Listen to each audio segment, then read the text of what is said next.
de nous retrouver ensemble pour louer notre Seigneur de tout notre cœur.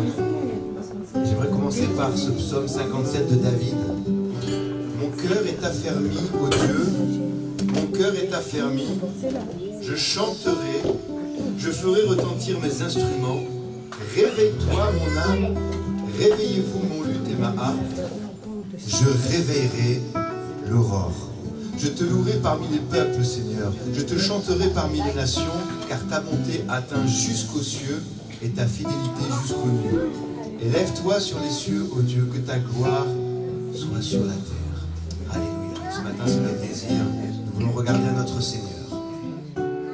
Être concentré sur la personne de Jésus. C'est vrai qu'on est souvent accaparé par beaucoup de choses. Mais ce matin, je mets tout de côté et je suis concentré sur la personne de notre Seigneur Jésus. Il nous a tout donné, il nous a donné cette vie. Il veut que nous vivions cette vie en abondance. Alléluia. Alors ne te prive pas ce matin d'ouvrir ta bouche, de le louer. On est ensemble dans la communion fraternelle et nous voulons nous exprimer librement ce matin. Je veux te louer, dit ce chant, et t'adorer à jamais. Alléluia. Je veux te louer et t'adorer à jamais. Je veux te louer, t'aimer de plus en plus. Je veux te louer et t'adorer à jamais. Je veux te louer, Seigneur. Je veux te louer. Je veux te louer et t'adorer à jamais. Je veux te louer, t'aimer de plus en plus. Je veux te louer et t'adorer à jamais.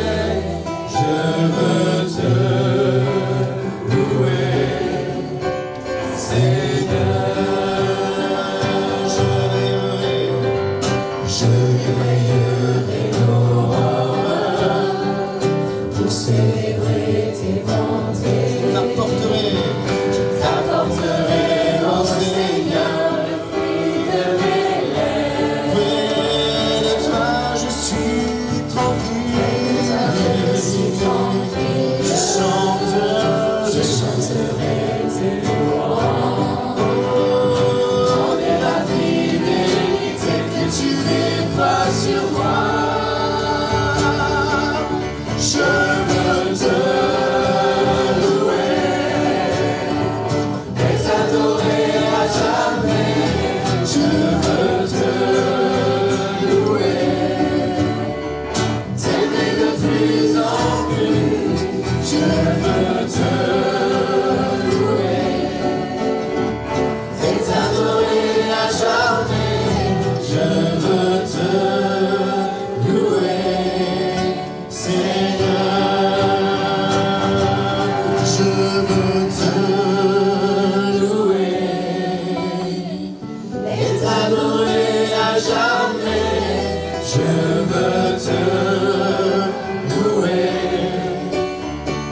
t'aimer de plus en plus.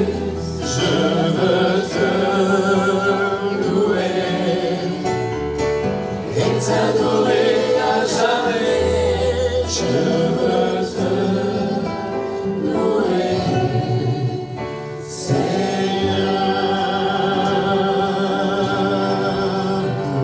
Toute maison as-tu fait partager ta joie, et nous offrons son honneur, un chant d'amour, Seigneur. Venez le célébrer, célébrer, célébrer, chanter, célébrer, chanter.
ce lieu. Alléluia. Que ton nom résonne en ce lieu. Jésus, que ton nom résonne en ce lieu. Reprenons, que ton nom résonne. Que ton nom résonne en ce lieu. Jésus. Que ton nom résonne en ce lieu. Jésus. Que ton nom résonne en ce lieu. Jésus, que ton nom résonne en ce lieu. Que les murs tremblent au son de nos louanges, alors que nos voix s'unissent à celles des anges. Répands sur nous ton esprit, ta puissance. Pour Jésus, que ton nom résonne. Que ton nom résonne en ce lieu. Que ton nom résonne en ce lieu. Que ton nom résonne. Que ton nom résonne en ce lieu. Jésus, que ton nom résonne en ce lieu. Que les murs tremblent au son de nos louanges, alors que nos voix s'unissent à celles des anges. Répands sur nous ton esprit, ta puissance. Oh Jésus, que les murs tremblent, que les murs tremblent au son de nos louanges, alors que nos voix s'unissent à celles des anges. Répands sur nous ton esprit, ta puissance. Oh Jésus, Jésus, nous chantons ton nom en ce lieu. Oui, nous invoquons ton nom en ce lieu. Oui, nous votons la voix en ce lieu. Tu es Seigneur des Seigneurs. Jésus, nous chantons ton nom en ce lieu.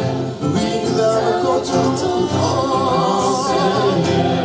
Oui, nous te proclamons en ce lieu. Tu es Seigneur des Seigneurs.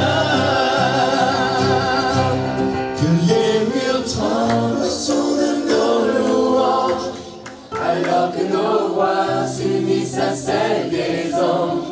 Répands sur nous ton esprit, ta puissance. Oh Jésus, que les murs tremblent. Que les murs tremblent au son de nos louanges, alors que nos voix s'unissent à celles des anges. Répands sur nous ton esprit, ta puissance. Oh Jésus, Jésus, nous chantons ton nom en ce lieu. Oui, nous invoquons ton nom en ce lieu. Oui, nous te proclamons en ce lieu. Tu es Seigneur des Seigneurs. Jésus, nous chantons ton nom en ce lieu. Oui, nous invoquons ton nom en ce lieu.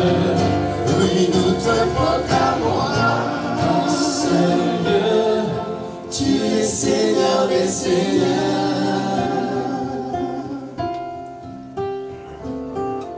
Ton nom résonne en ce lieu. Que ton nom résonne en ce lieu. Que ton nom résonne en ce lieu. Jésus, que ton nom résonne en ce lieu.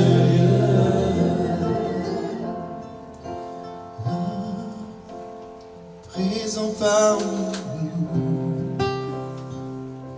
je t'adore, je t'adore. Tu es là, agissant parmi nous, je t'adore, je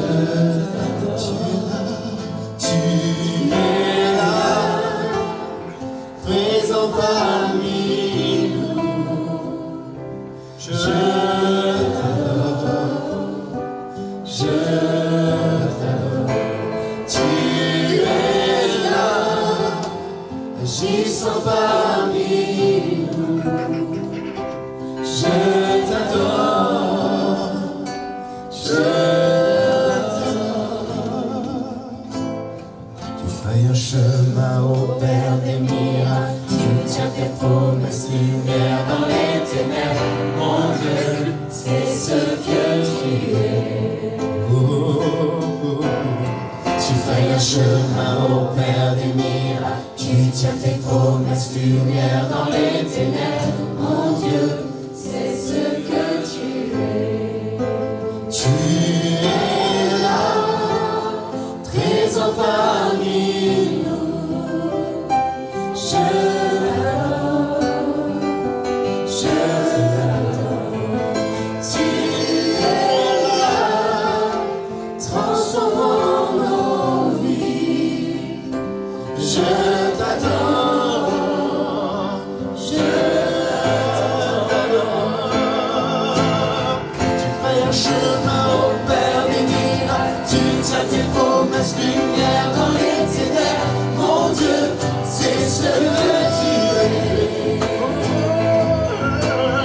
Tu fais un chemin au Père des miracles, tu tiens tes promesses, lumière dans les ténèbres. Mon Dieu, c'est ce que tu es.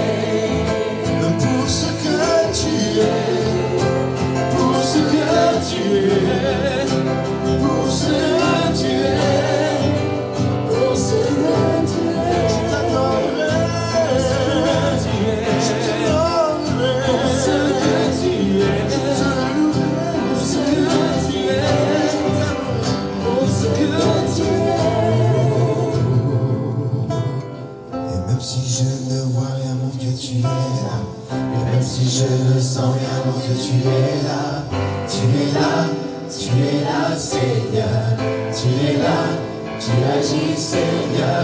Et même si je ne vois rien, mon Dieu, tu es là. Et même si je ne sens rien, mon Dieu, tu es là. Tu es là, Seigneur. Tu es là, tu agis, Seigneur. Et même si je ne vois rien, mon Dieu, tu es là. Et même si je ne sens rien, mon Dieu, tu es là. Tu es là, Seigneur. Tu es là, Seigneur. Et même si je ne vois rien, mon Dieu, tu es là. Et même si je ne sens rien, mon Dieu, tu es là. Tu es là, Seigneur. Tu es là, Seigneur. Et même si je ne vois rien, mon Dieu, tu es là. Et même si je ne sens rien, mon Dieu, tu es là. Tu es là, présent parmi nous. Je t'adore, je t'adore. Tu es là, agissant parmi nous. Je t'adore, je t'adore. Tu es là, présent parmi nous. Je t'adore, je t'adore. Tu es là, transformant nos vies. Je t'adore, je t'adore. Tu ferais un chemin, tu tiens tes promesses, nous croyons. Ce que Dieu dit, il accomplit toujours. Crois-le ce matin. Tu ferais un chemin au Père des miracles, tu tiens tes promesses, lumière dans les ténèbres. Mon Dieu, c'est ce que tu es.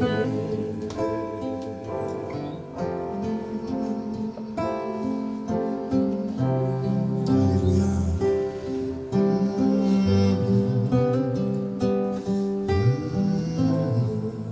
Nous voulons chanter son amour, l'amour de Dieu. Nous voulons chanter sa puissance, je dis ta présence dans ma vie.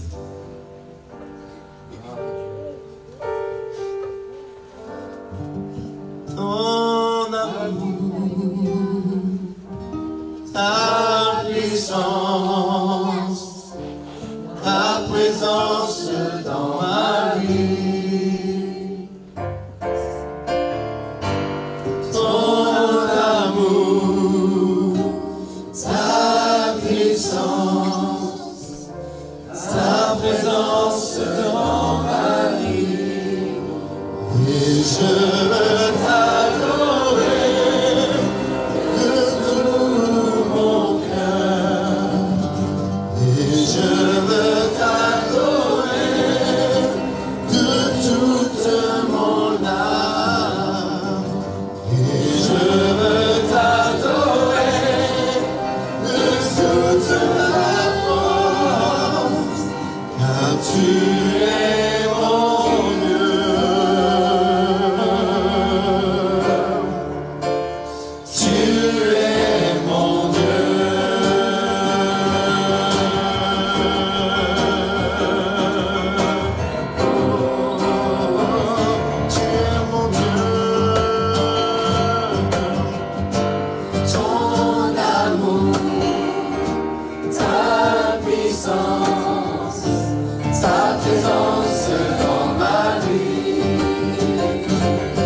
gloire à ton nom.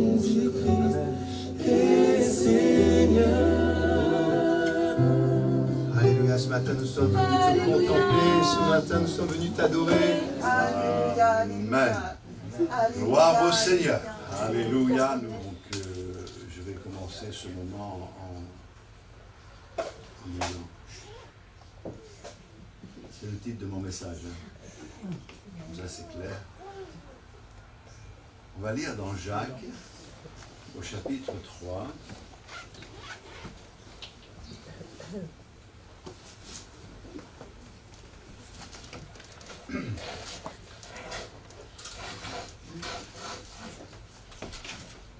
À partir du verset 1.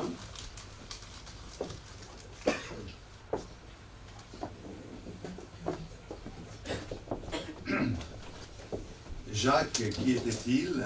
C'était un des frères de Jésus. Jésus est le fils unique de Dieu. Marie était vierge lorsque, couverte par le Saint-Esprit, elle a conçu en son sein le Fils de Dieu, Jésus, qui est né. Mais ensuite, Marie et Joseph ont eu d'autres enfants. La Bible en parle. Il parle de ses frères, de ses sœurs. Et la particularité de Jacques, c'est que, comme Jésus, il est capable de dire des choses essentielles en peu de mots. Et ça, c'est quelque chose qui doit nous interpeller. Nous, les prédicateurs, nous avons tendance à parler beaucoup. Peut-être c'est une manière de vouloir à tout prix faire comprendre les choses. L'important, c'est que la vérité pénètre nos cœurs et que nous puissions être vraiment des instruments conformes aux exigences de Dieu pour pouvoir le servir de la bonne manière. Et Jacques a un thème très intéressant dans son épître, c'est la langue. La langue. Vous savez ce que c'est la langue? Pas la langue de bœuf, hein? Alors, lisons ces versets et ensuite, je vous donnerai quelques éléments de réflexion. Mes frères, qu'il n'y ait pas parmi vous un grand nombre de personnes qui se mettent à enseigner, car vous savez que nous serons jugés plus sévèrement. Nous bronchons tous de plusieurs manières. Si quelqu'un ne bronche point en parole, c'est un homme parfait, capable de tenir tout son corps en bride. Si nous mettons le mors dans la bouche des chevaux pour qu'ils nous obéissent, nous dirigeons aussi leur corps tout entier. Voici même les navires qui sont si grands et que poussent les vents impétueux sont dirigés par un très petit gouvernail au gré du pilote. De même, la langue est un petit membre, elle se vante de grandes choses. Voici comme un petit feu peut embraser une grande forêt. La langue aussi est un feu. C'est le monde de l'iniquité. La langue est placée parmi nos membres, souillant tout le corps et enflammant le cours de la vie, étant elle-même enflammée par la géhenne. Toutes les espèces de bêtes et d'oiseaux, de reptiles et d'animaux marins sont domptés et ont été domptés par la nature humaine. Mais la langue, aucun homme ne peut la dompter. C'est un mal qu'on ne peut réprimer. Elle est pleine d'un venin mortel. Par elle, nous bénissons le Seigneur, notre Père, et par elle, nous maudissons les hommes faits à l'image de Dieu. De la même bouche sortent la bénédiction et la malédiction. Il ne faut pas, mes frères, qu'il en soit ainsi. La source Fait-elle jaillir par la même ouverture l'eau douce et l'eau amère? Un figuier, mes frères, peut-il produire des olives ou une vigne des figues? De l'eau salée ne peut pas non plus produire de l'eau douce. Amen. Merci Seigneur de bénir ces moments de partage de ta parole et que nous puissions être réceptifs et que cela nous amène à faire des progrès avec toi. Te le demandons au nom de Jésus. Amen. Gloire au Seigneur. Combien d'entre vous connaissent quelqu'un qui parle trop?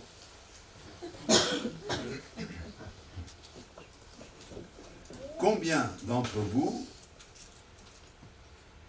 parlez-vous trop? Personne? C'est bien. Plus besoin de parler alors. Combien parmi vous savent que de trop parler peut causer des ennuis? Nous utilisons beaucoup de mots et nous parlons à tort et à travers, nous parlons beaucoup et j'ai lu que une loi US américaine a été votée pour fixer le prix du chou.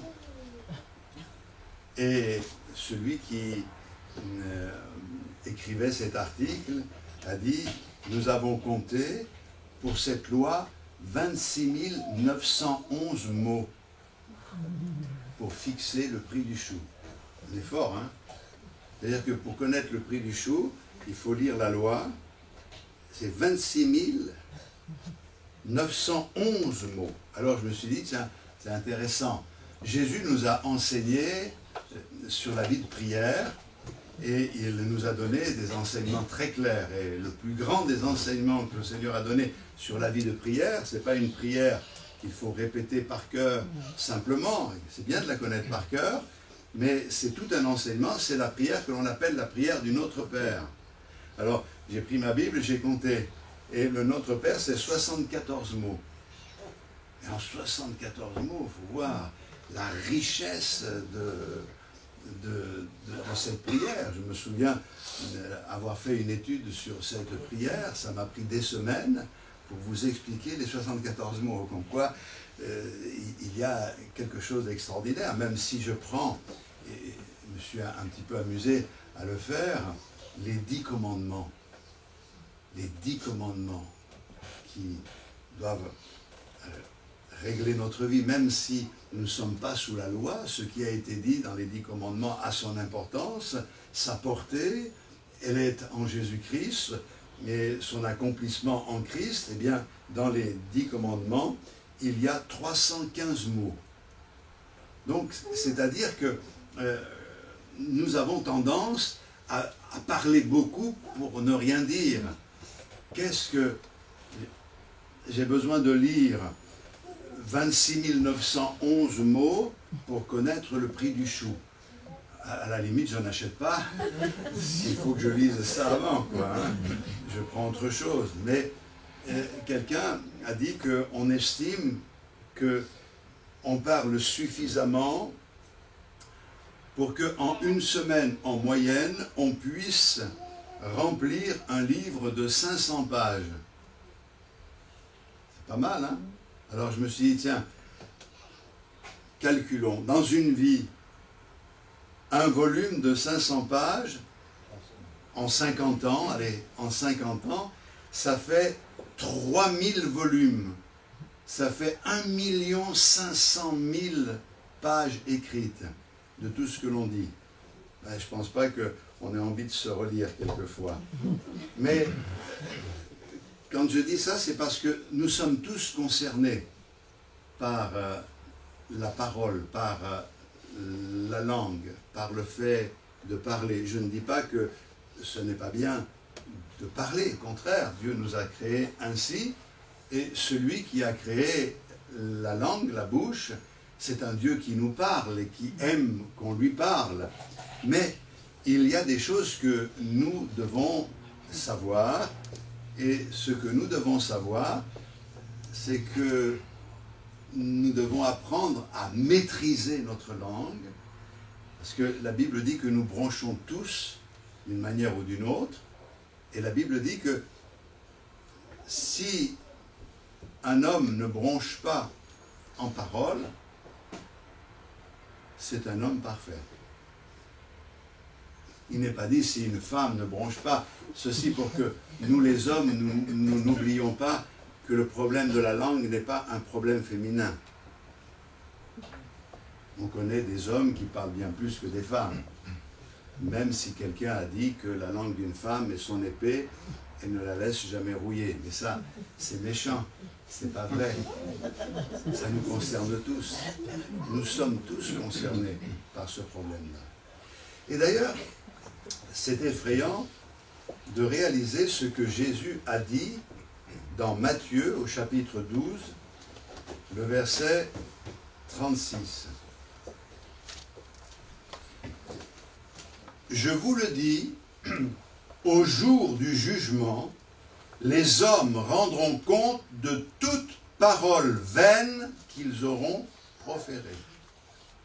Car par tes paroles, tu seras justifié, et par tes paroles, tu seras condamné.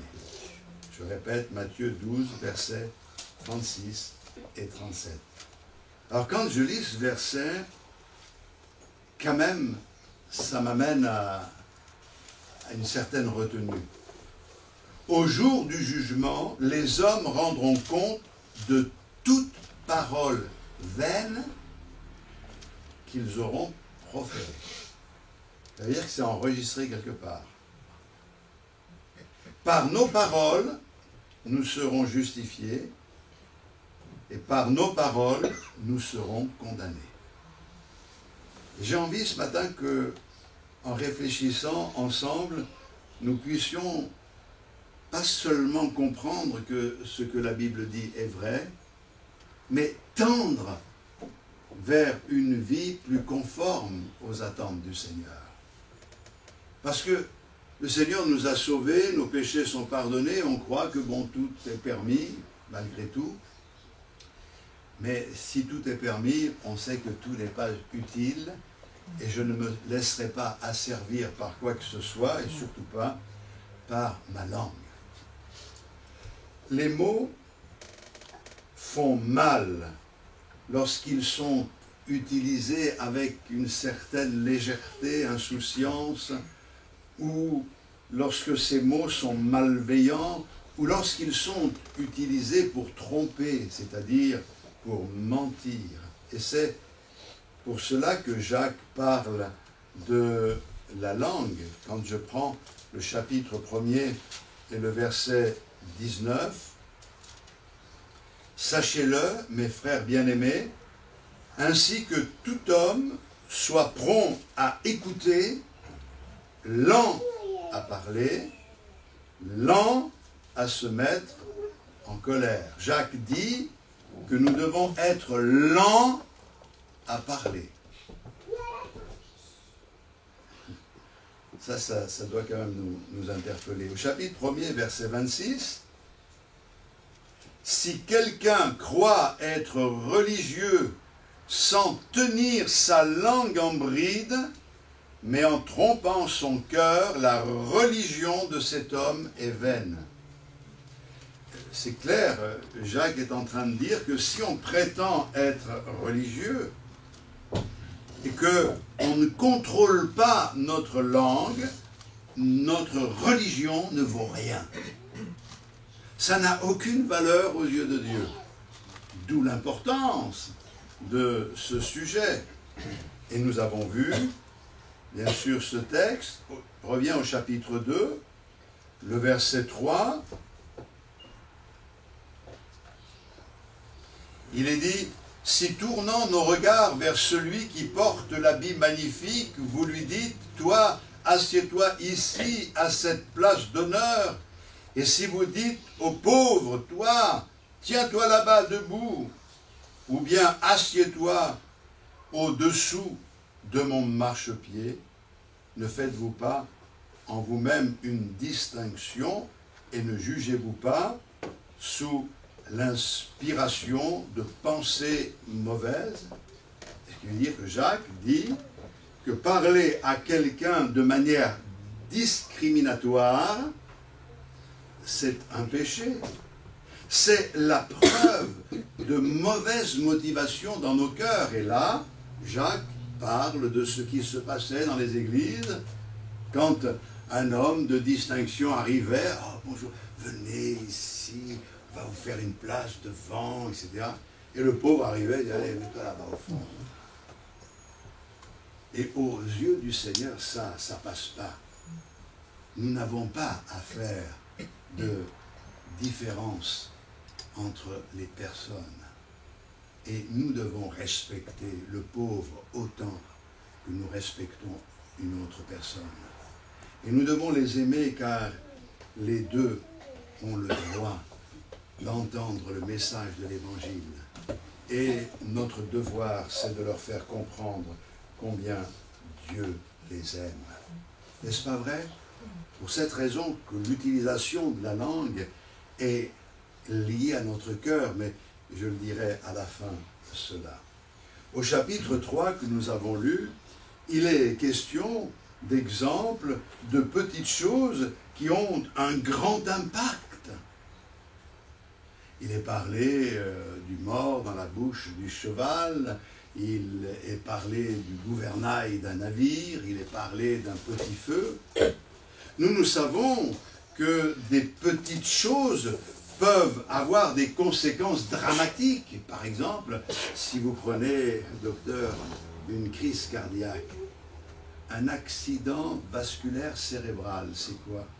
Souvent, c'est un petit caillot qui se forme, qui se déplace, qui vient obstruer le canal, où passe le sang, et là, si le sang ne passe pas, alors c'est la crise cardiaque. C'est le sang qui n'arrive plus et le cœur se nécrose. Et c'est terrible, parce que ça peut entraîner la mort, comme l'AVC de la même manière. Ceci pour dire qu'une toute petite chose, un tout petit caillot, on a fait des examens la veille, il n'y avait rien, on n'a pas vu, et là, paf! C'est terrible. Ceci pour que nous ne négligions pas les petites choses. Vous savez, quelquefois, il n'en faut pas beaucoup pour empoisonner la vie. J'ai horreur d'avoir un grain de sable dans les yeux. Je ne supporte pas. C'est irritant. Imaginez que vous ayez un cil dans l'œil. Mais c'est terrible, ça. Vous pensez qu'à ça. Vous êtes toujours en train de vous frotter l'œil. Et vas-y, moi, il m'est arrivé de me mettre sous le robinet, d'ouvrir mes yeux, de faire couler l'eau jusqu'à ce que cette chose s'en aille. Il m'est arrivé, mais vous ne le répéterez pas, d'aller jusqu'à gratter mon œil. Et ça, il ne faut pas le faire. Hein. C'est pour ça que j'en parle pas. Mais c'est très gênant. Si vous devez faire une randonnée et que vous avez un petit caillou dans la chaussure, c'est pas grand-chose, mais ça vous empoisonne la vie. Et je crois que c'est important de comprendre que ce que l'on appelle les petits péchés, qui semblent insignifiants, dégénèrent rapidement, deviennent des problèmes majeurs qui changent le cours de la vie et qui dévastent nos vies et celles des autres qui nous entourent.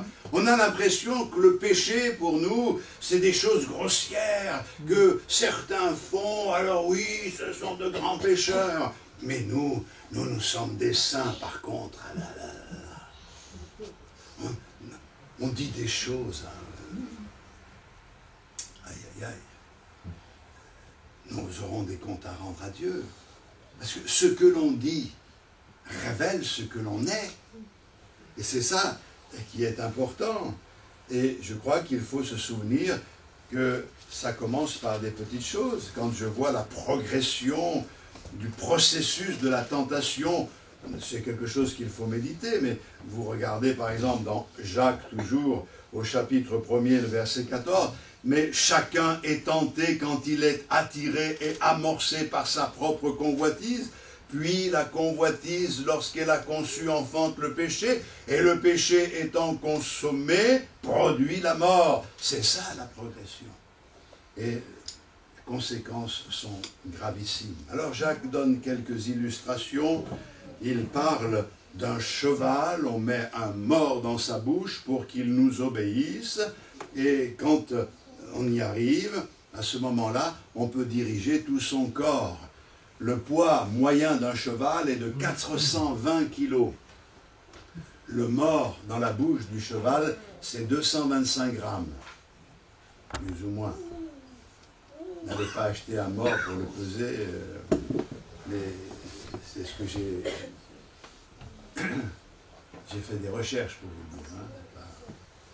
C'est-à-dire qu'un cheval dont la puissance est extraordinaire, un cheval peut tuer quelqu'un d'un coup de sabot. C'est pour ça qu'il ne faut jamais passer derrière le cheval. Hein. Mais c'est dire qu'on arrive à le guider, qu'il nous obéisse en mettant un mors dans sa bouche. Pas grand-chose. Un grand navire, il est dirigé par un petit gouvernail. Alors, j'ai dit, mais quand on voit par exemple ces porte-avions, alors, dans des porte-avions, j'ai pris un exemple, un porte-avions, il y a 2 gouvernails de 50 tonnes. Vous allez dire, oh, mais c'est énorme, 50 tonnes. Oui, mais le porte-avions, lui, il pèse 100 000 tonnes. C'est rien du tout. Un petit gouvernail pour diriger ces navires impressionnants. Et que dire d'une étincelle provenant d'un feu de camp imprudent. On a voulu mettre le feu pour s'amuser. Il y en a qui peuvent se souvenir de certains événements. C'est impressionnant. Ou alors, certains jettent leurs cigarettes par la fenêtre, pas vous parce que vous ne fumez pas, mais certains autres. Et puis ça embrase toute une forêt. C'est dire qu'un petit feu peut faire des dégâts incroyables. Et il en va de même, nous dit l'Écriture, pour la langue. La langue, c'est quoi? C'est un tout petit membre dans notre corps. La moyenne, vous en allez apprendre des choses aujourd'hui. La longueur moyenne d'une langue, c'est 10 cm. C'est pas grand-chose. Et pourtant, la Bible dit c'est un petit membre, c'est ce qu'on a lu au verset 5, mais c'est fou ce que ce petit membre de 10 cm est capable de faire. De bien et surtout de mal. C'est ce que dit Jacques. N'oublions pas que nos paroles, ce qui sort de notre bouche, a un impact. Cet impact peut être négatif, mais cet impact peut être positif. Alors, je vais énumérer quelques cas où il faut faire attention, c'est la mauvaise utilisation de notre langue. Jacques 1, verset 13. Excusez-moi. Jacques 1, 13. Que personne, lorsqu'il est tenté, ne dise « c'est Dieu qui me tente », car Dieu ne peut être tenté par le mal et il ne tente lui-même personne. Mais chacun est tenté quand il est attiré et amorcé par sa propre convoitise. Et c'est le texte que nous avons lu. Ça veut dire que la mauvaise utilisation de la langue, c'est d'arriver à blâmer Dieu. La tentation fait partie de la vie chrétienne. C'est pour cette raison qu'il est dit, nous bronchons tous de plusieurs manières. Ça nous arrive à tous et ça nous arrive tout le temps. Et quand ça nous arrive, nous avons tendance à rejeter la faute ailleurs. Alors ici, le verset que j'ai choisi, c'est que lorsque nous sommes soumis à une forte tentation, notre tentation à ce moment-là, c'est de dire Seigneur, pourquoi? C'est toi. Or, le texte dit que le Seigneur ne tente personne et il ne peut lui-même être tenté. Nous ne voulons pas admettre que nous avons des faiblesses, qu'il y a dans nos vies des zones vulnérables et que c'est par ce moyen-là que l'ennemi de notre âme nous tente. Et dans ces moments où nous traversons cette crise particulière, alors c'est facile de blâmer Dieu et de penser que c'est sa faute si nous sommes dans cette situation difficile. Nous pouvons nous amener à penser que c'est Dieu qui est à l'origine de ces choses. Moi, j'ai entendu des tas de réactions. Par exemple, mais c'est pas ma faute, c'est Dieu qui m'a fait ainsi. Si on dit ça, ça veut dire qu'on a tout dit. Frère, il ne faut pas me demander de faire des progrès. Il faut m'accepter comme je suis. Moi, je t'accepte comme tu es, mais ne reste pas surtout comme tu es. Parce que sinon, ça annule les effets de la grâce de Dieu. Si le Seigneur nous accepte, il nous accepte comme nous sommes, mais heureusement, il nous transforme parce qu'il est le Dieu du miracle. Oui, mais si j'ai des faiblesses, c'est Dieu qui m'a donné cette faiblesse. C'est lui qui a mis cette situation sur ma route. C'est lui qui a mis cet obstacle sur mon chemin. Je ne peux pas m'empêcher d'agir de cette manière-là parce que je suis comme je suis. Et cette manière de raisonner, c'est une façon de dire, Seigneur, c'est toi qui es responsable. Parce qu'en fait, on ne va pas le dire directement. On ne va pas dire au Seigneur, c'est toi le responsable. Mais souvenez-vous ce qui s'est passé dans le jardin d'Éden, quand Adam et Ève ont chuté, sont tombés, et qu'ils se cachent. La Bible nous dit que Dieu les cherche, non pas qu'il ne sait pas où ils se trouvent. Dieu sait où nous en sommes, mais il nous cherche parce qu'il veut que nous répondions à son appel. Et quand le Seigneur trouve Adam, il se défend. Et il dit, c'est pas ma faute à moi, c'est sa faute à elle. Cette femme-là, c'est toi qui me l'as donnée, Seigneur. C'est toi qui l'as mise à mes côtés. Je ne sais pas si vous voyez la subtilité, c'est elle, mais ce n'est pas vraiment elle, c'est toi, Seigneur. Tu n'aurais jamais dû faire ça. Mais c'est ce raisonnement-là, c'est une mauvaise utilisation de nos paroles. On ne dira pas au Seigneur, c'est toi le coupable, je t'en veux pour ci ou je t'en veux pour ça. Mais nos raisonnements font et notre manière de penser fait que, d'une certaine manière, nous nous dédouanons. Ce n'est pas notre faute, c'est la faute à Dieu. Nous savons une chose, c'est que nous avons été rachetés par grâce. Passer de la mort à la vie, c'est l'effet de la grâce de Dieu. Nous ne méritons rien, pourtant, le Seigneur nous a accordé son pardon. Et ce n'est pas parce que nous sommes enfants de Dieu que le Seigneur va dérouler le tapis rouge devant nous. Nous sommes redevables au Seigneur. Et nous devons comprendre qu'ici-bas, nous sommes confrontés à la tentation de diverses manières.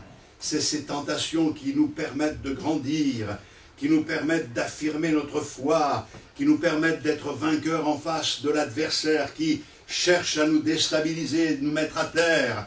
Et notre responsabilité n'est pas de blâmer les autres ou de blâmer Dieu, mais c'est de nous remettre en question constamment et de pouvoir tirer profit de toute situation. Ça, c'est un premier point. Ensuite, il y a la langue mauvaise, la langue polluée. Je vais pour que l'on comprenne bien, lire dans Éphésiens au chapitre 4, le verset 29. Regardez. Qu'il ne sorte de votre bouche aucune parole mauvaise, mais s'il y a lieu quelques bonnes paroles qui servent à l'édification et communiquent une grâce à ceux qui l'entendent. N'attristez pas le Saint-Esprit de Dieu par lequel vous avez été scellés pour le jour de la rédemption. Qu'il ne sorte de votre bouche aucune mauvaise parole, aucune parole qui prouve que votre langue est polluée. Certains ont vraiment la langue chargée. Elle est tellement chargée que quand ils commencent à parler, ils vous descendent. Hein. Certaines langues sont des langues tellement sales. Nous vivons dans une société qui est en colère et nous vivons dans une société qui est obscène.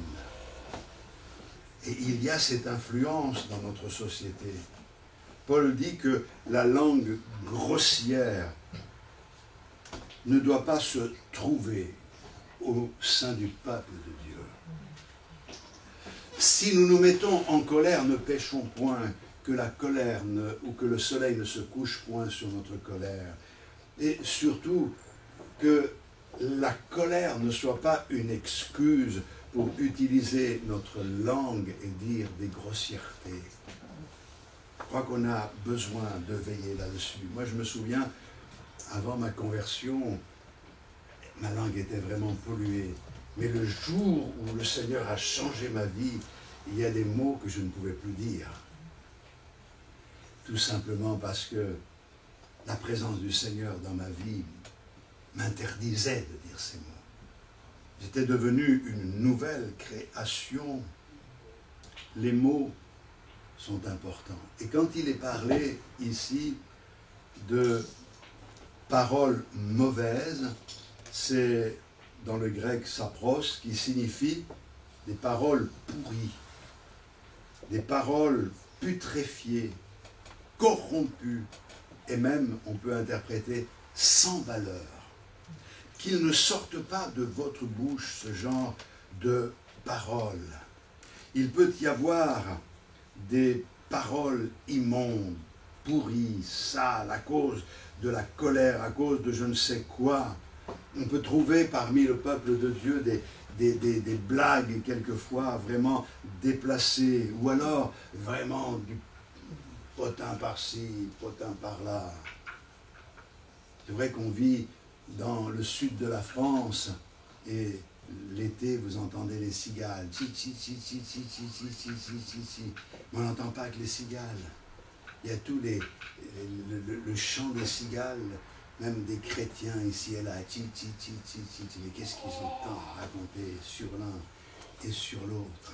Je crois que c'est important de veiller à ne pas tomber dans ces pièges, surtout que Dieu nous accorde la grâce de ne pas avoir des discours malveillants.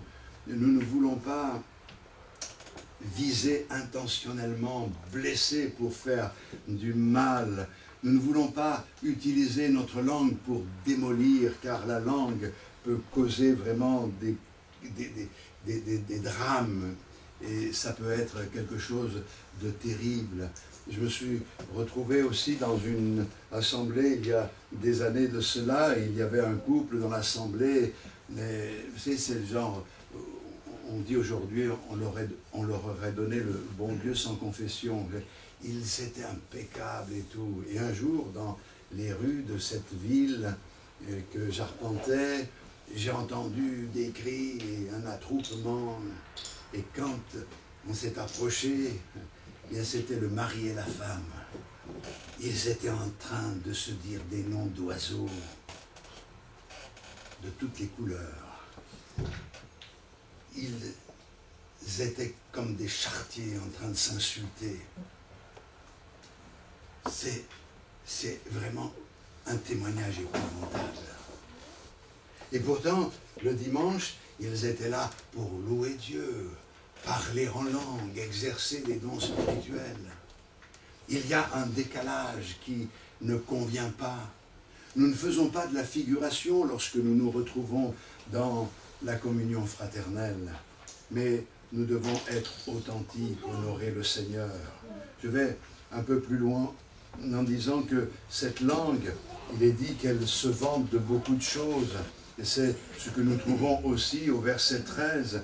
Il est dit, lequel d'entre vous est sage et intelligent, qu'il montre ses œuvres par une bonne conduite avec la douceur de la sagesse. Mais si vous avez dans votre cœur un zèle amer et un esprit de dispute, ne vous glorifiez pas et ne mentez pas contre la vérité. Cette sagesse n'est point celle qui vient d'en haut, mais elle est terrestre, charnelle, diabolique, parce que ce zèle n'est pas bon. C'est-à-dire qu'une langue, notre langue, ne doit pas être une langue qui se vante, qui met en avant notre personne, qui se glorifie. Connaissez-vous des personnes qui ont pris la grosse tête? On en a tous connu. On a l'impression, quand on les écoute, que s'ils n'étaient pas là, la terre s'arrêterait de tourner. Moi j'ai fait ci, moi j'ai fait là, et regardez-moi, et quand je suis arrivé, ce mot est arrivé. C'était terrible ça. L'honneur et la gloire n'est pas pour les hommes. L'honneur et la gloire est pour notre Seigneur. Le Seigneur a dit, je ne donnerai pas ma gloire à un autre. Et le fait de se mettre en avant et d'utiliser notre langue pour se mettre en avant, c'est pas bon. D'ailleurs, ça ne contribue pas à construire l'œuvre de Dieu, mais c'est destructeur, c'est préjudiciable, mais pour tout le corps de Christ, car notre but c'est d'honorer le Seigneur. Et nous ne devons pas oublier les paroles de Paul qui disait, si je suis ce que je suis, c'est uniquement par la grâce de Dieu. Il n'était pas en train de dire, c'est moi Paul, si vous saviez ce que j'ai vécu, j'affronte des bêtes féroces, regardez les marques de tous les coups que j'ai reçus, je ne suis pas n'importe qui. Il y en a qui parlent comme ça. Non, je suis ce que je suis par la grâce de Dieu. Ça veut dire, vous pouvez être ce que je suis parce que si la grâce de Dieu agit en moi, elle agit aussi en toi. Et tu peux faire des expériences avec Dieu extraordinaires. Alléluia. Quelquefois, on a l'impression qu'il n'y a pas de mal à se vanter un peu, mais la Bible dit, ça ne vient pas de Dieu. Vous avez vu avec moi ce qui est dit? Ce n'est pas un bon zèle, c'est quelque chose qui est terrestre, mondain, non spirituel. C'est ce que font les perdus. Et il est même dit quelque chose de beaucoup plus fort, et là on a du mal quelquefois, c'est diabolique. Diabolique, ça veut dire inspiré par le diable. C'est satanique de prendre la place de Dieu. On n'a pas à se vanter, on en a connu des personnes comme cela.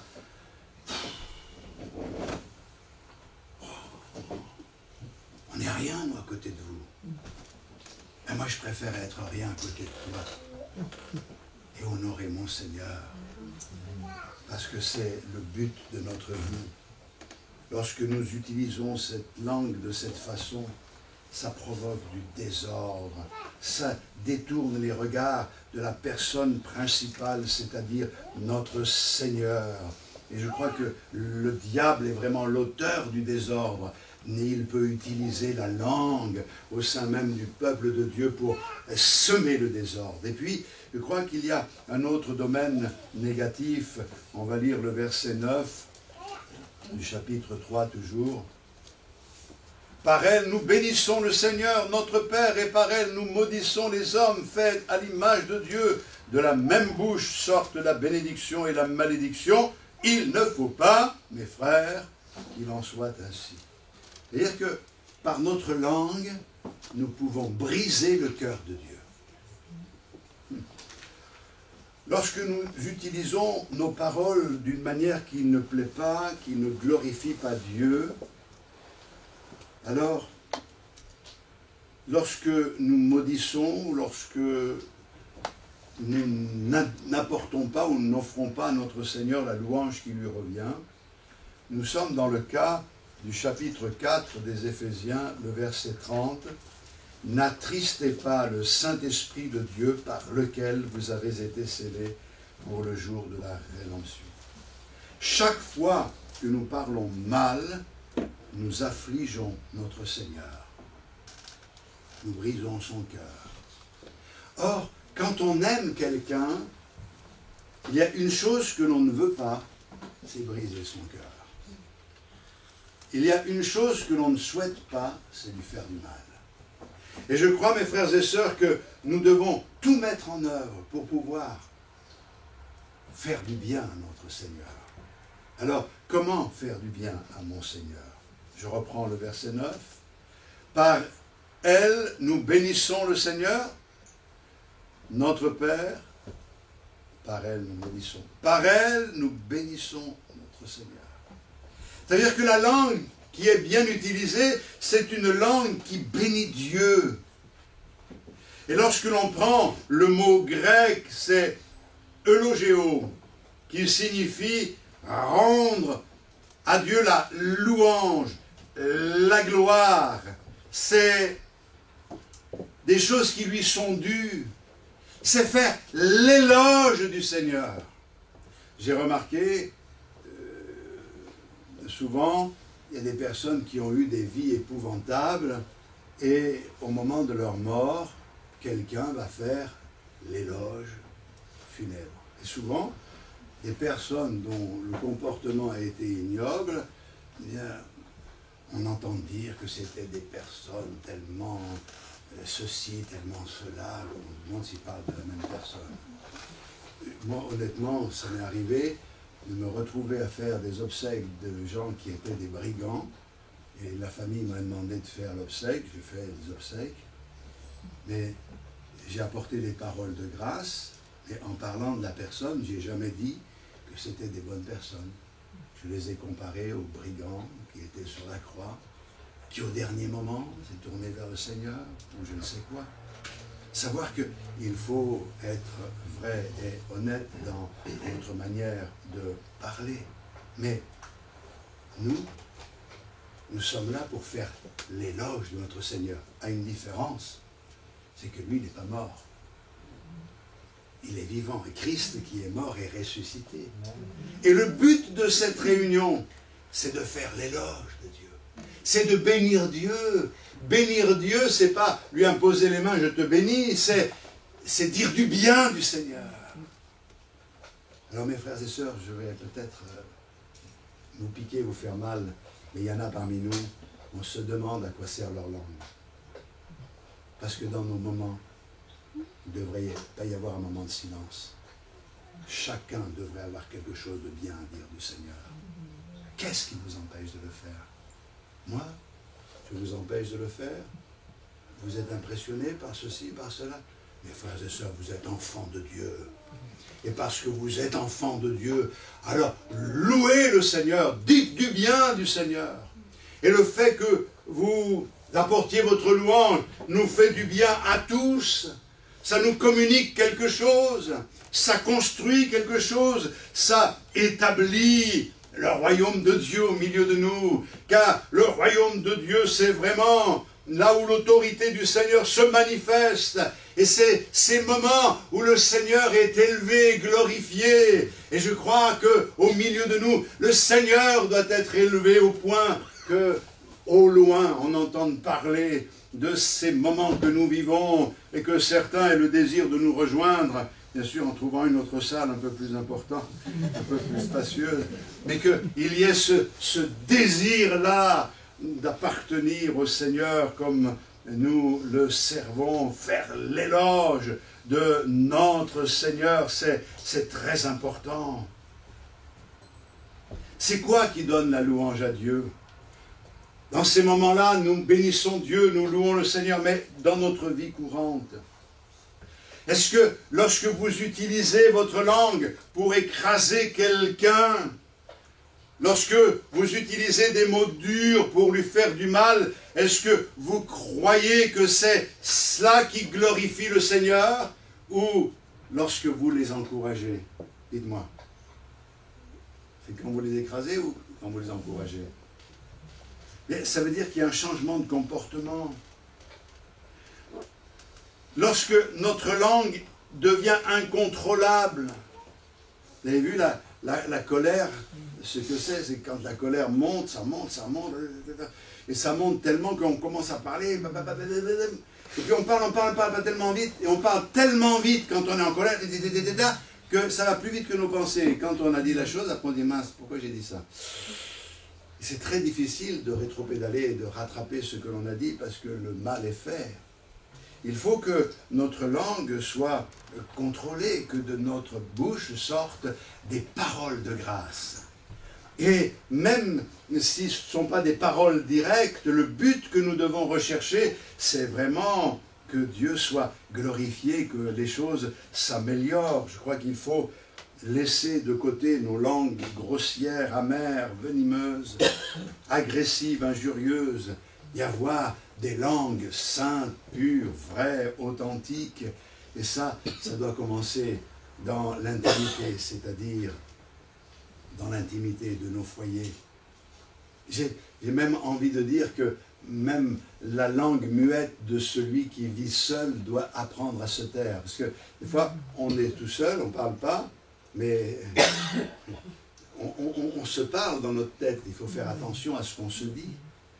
Bon, maintenant, il y en a, ils parlent tout seuls, donc on les entend même de loin, mais que la grâce du Seigneur soit notre partage.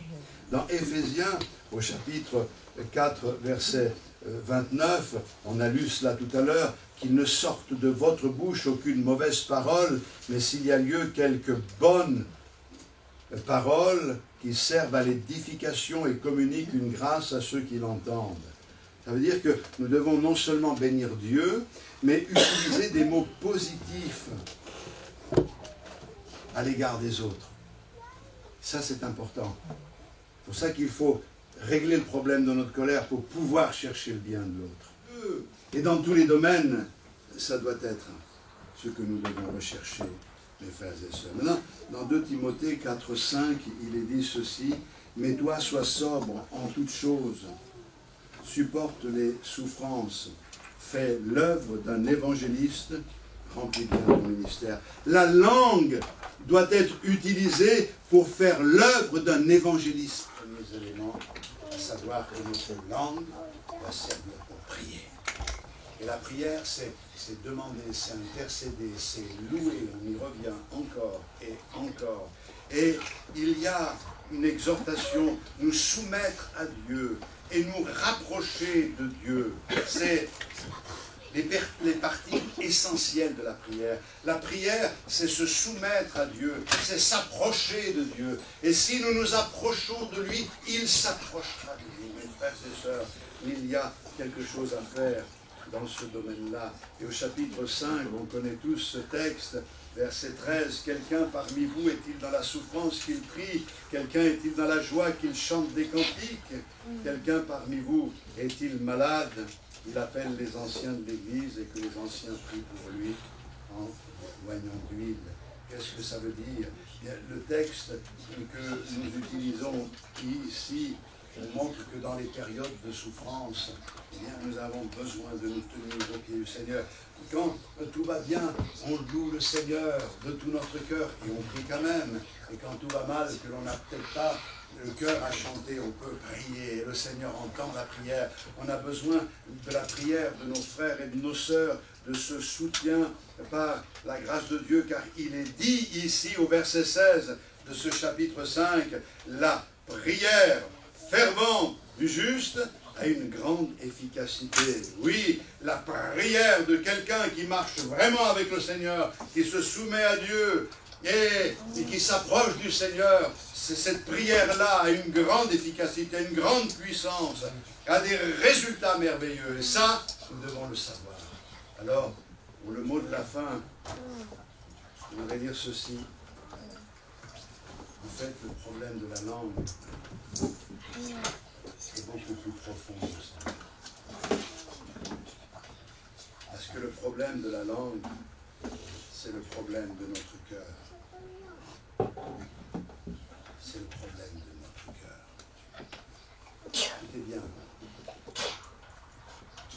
Si vous dites aujourd'hui, je vais arrêter d'utiliser mes mots de la mauvaise manière parce que j'ai compris ce que tu me disais, Seigneur, vous pourrez le faire, ça va durer 2-3 jours, un peu plus. Mais chasser le naturel, et il reviendra au moment.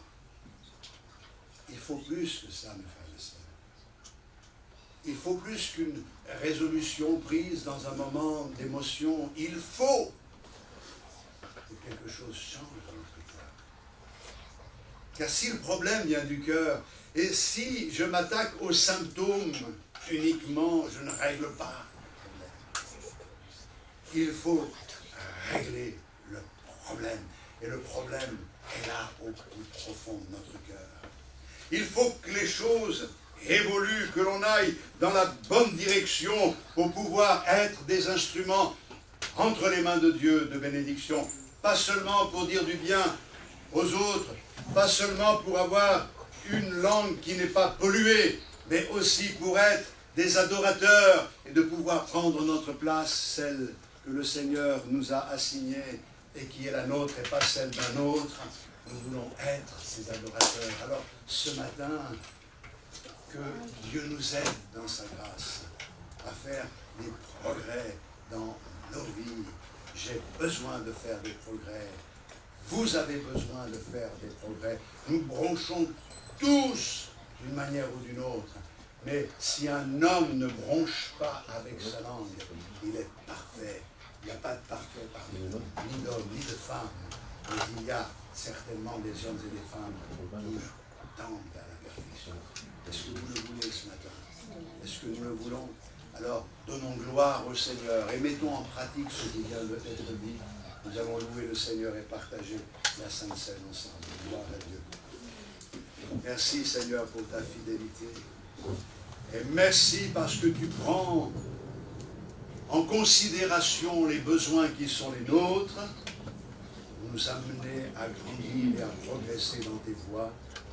Seigneur, dans ce moment, nous voulons prendre le pain et le vin et nous souvenir que tout a été accompli pour que dans nos cœurs les choses changent et que nous soyons jour après jour transformés à ton image, à ta ressemblance.